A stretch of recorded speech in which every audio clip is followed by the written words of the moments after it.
berbagai fitnah Dajjal. Di antara bagian keimanan terhadap hari akhir yang wajib diimani seorang muslim adalah percaya akan kedatangan Dajjal. Tentang hal ini, Rumays.com telah membahas dalam 2 bahasan sebelumnya. Dalam video sebelumnya, kami telah menunjukkan bahwa Dajjal benar-benar akan muncul di akhir zaman berdasarkan dalil Al-Quran, As-Sunnah, dan Ijma' atau kesepakatan ulama. Pada bahasan kedua, diangkat tema sifat-sifat atau ciri-ciri Dajjal. Nah, pada bahasan serial ketiga ini, kami akan membahas aib pada Dajjal dan fitnah atau derita yang akan dia bawa di akhir zaman. Bagi yang belum menonton kedua serial bahasan Dajjal sebelumnya, harap menonton terlebih dahulu ya, karena pembahasan ini merupakan kelanjutan dari pembahasan sebelumnya.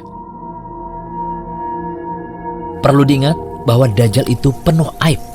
Mustahil dia adalah Tuhan. Rasulullah SAW bersabda, "Sesungguhnya Allah tidak buta sebelah. Ingatlah bahwa Al-Masih Ad-Dajjal buta sebelah kanan, seakan matanya seperti buah anggur yang menonjol." Hadis riwayat Bukhari dan Muslim. Jadi jelas sekali dari hadis ini bahwa Dajjal memiliki kekurangan yang besar dan memiliki aib yang tidak bisa ia sembunyikan. Maka sangat mustahil jika Dajjal mengklaim dirinya memiliki sifat rububiyah. Sangat tidak masuk akal jika ia mengaku sebagai Tuhan manusia, karena Tuhan manusia tidak mungkin buta di dunia. Di antara aib Dajjal yang lainnya adalah kakinya yang cacat, yaitu kakinya yang bengkok, atau lututnya saling menjauh seperti membentuk huruf O. Penjelasan ini menunjukkan bahwa seandainya Dajjal itu Tuhan, maka tentu saja ia bisa menghilangkan aib pada dirinya sendiri. Jika ia tidak bisa menghilangkan aibnya sendiri, ini menunjukkan bahwa ia bukanlah Rob, namun sekedar makhluk biasa. Keadaan Dajjal yang buta sebelah adalah keadaan yang begitu nampak dan tidak bisa dipungkiri. Aib ini begitu nampak terlihat bagi orang alim atau orang awam sekalipun, sehingga tidak butuh pada dalil logika lainnya. Untuk itu pengetahuan tentang kiat agar kita terlindungi dari fitnah Dajjal sangatlah penting. Karena kita semua menyadari bahwa saat ini kita hidup di akhir zaman. Sudah sekian banyak tanda-tanda kiamat telah terbukti bermunculan, seperti tersebarnya kebodohan tentang agama Allah, maraknya pembunuhan dan perzinaan, dan lain sebagainya. Entah masih berapa lama lagi Dajjal akan muncul, hanya Allah yang tahu pastinya. Yang menjadi tanggungan kita adalah mengilmui tentang Dajjal dan cara membentengi diri dari fitnahnya. Jika nabi-nabi sebelum kita saja yang jaraknya masih sangat jauh dengan zaman kemunculan Dajjal, mereka telah mewanti-wanti umatnya dari tipu daya Dajjal, terlebih kita yang saat ini berada di penghujung zaman. Berikut kami rangkum fitnah-fitnah Dajjal berdasarkan hadis-hadis sahih. Pertama, Dajjal cepat berpindah-pindah di muka bumi. Diceritakan dalam hadis mengenai kecepatan Dajjal di muka bumi seperti hujan yang diakhiri angin. Hadis riwayat Muslim dari An-Nawas bin Sam'an. Dajjal akan mengitari seluruh muka bumi kecuali Mekah dan Madinah. Disebutkan dalam hadis, tidak ada satu negeri pun yang tidak akan dimasuki Dajjal kecuali Mekah dan Madinah, karena tidak ada satu pintu masuk pun dari pintu-pintu gerbangnya kecuali ada para malaikat yang berbaris menjaganya. Kemudian Madinah akan berguncang sebanyak 3 kali sehingga Allah mengeluarkan orang-orang kafir dan munafik daripadanya. Hadis riwayat Bukhari dan Muslim dari Anas bin Malik. Kedua, fitnah dengan jannah atau surga dan nar atau neraka. Dalam hadis disebutkan, sesungguhnya bersamanya ada air dan api. Apinya adalah air yang dingin dan airnya adalah api. Karena itu, janganlah kalian binasa. Hadis riwayat Bukhari dan Muslim. Dalam hadis lainnya Nabi SAW bersabda, "Sungguh aku tahu apa yang bersama Dajjal. Bersamanya ada 2 sungai yang mengalir.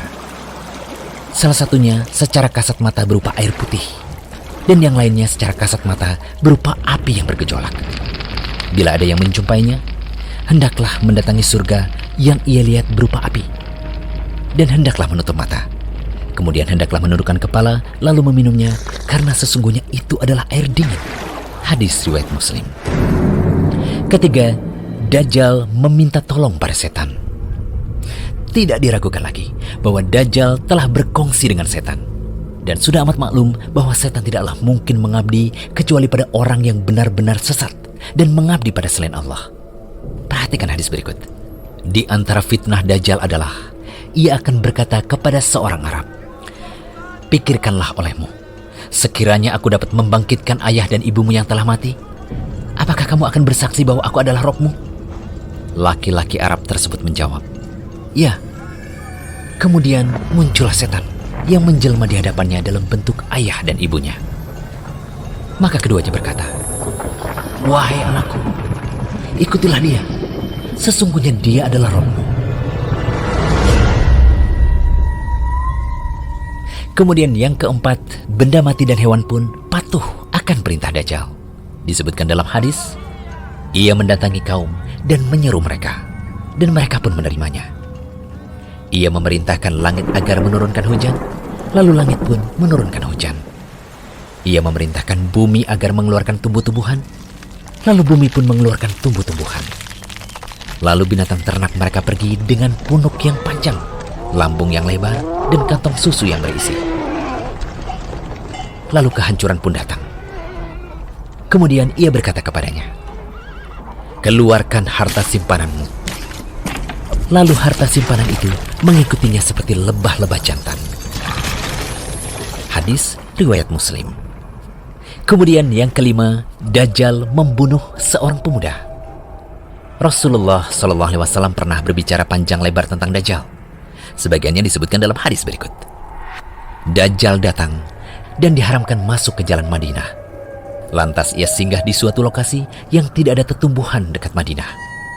Kemudian ada seseorang yang mendatanginya, yang ia adalah sebaik-baik manusia atau di antara manusia terbaik. Kemudian ia berkata, aku bersaksi bahwa engkau adalah Dajjal yang Rasulullah SAW telah menceritakannya kepada kami. Kemudian Dajjal berkata, apa pendapat kalian jika aku membunuh pemuda ini, lantas aku menghidupkannya? Apakah kalian masih ragu terhadap perkara ini? Mereka menjawab, tidak. Maka Dajjal membunuh pemuda tersebut, kemudian menghidupkannya. Namun tiba-tiba pemuda itu berkata, ketahuilah wahai Dajjal, bahwa hari ini kewaspadaanku terhadap diriku tidak sebesar kewaspadaanku terhadap dirimu. Lantas Dajjal ingin membunuh pemuda itu, namun tidak bisa lagi menguasainya. Hadis riwayat Bukhari. Fitnah-fitnah Dajjal yang telah kami sebutkan tadi benar-benar akan datang, dan ini merupakan kejadian yang sangat besar di akhir zaman. Semoga Allah melindungi kaum muslimin dari kejahatan fitnah Dajjal ini. Amin. Nantikan pembahasan berikutnya tentang tempat keluarnya Dajjal yang akan kami bahas pada video berikutnya.